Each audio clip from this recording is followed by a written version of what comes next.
не только профессионал с большой буквы, но и духовно-нравственный человек и культурный гражданин. Это определение, данное председателем Следственного комитета Российской Федерации, сподвигло организаторов конкурса на столь важный проект – патриотическое и культурно-нравственное воспитание подрастающего поколения через силу искусства.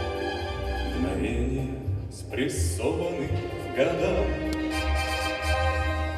мгновения спрессованы в столетия, и я не понимаю иногда, где первое мгновение, где последнее. У каждого мгновения свой резон, свои колокола, своя отметина. Мгновенья раздают, кому позор,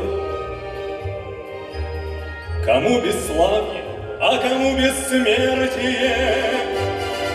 Из крохотных мгновений соткан дождь, течет с небес вода обыкновенная, и ты порой почти полжизни ждешь, когда придет твое мгновение.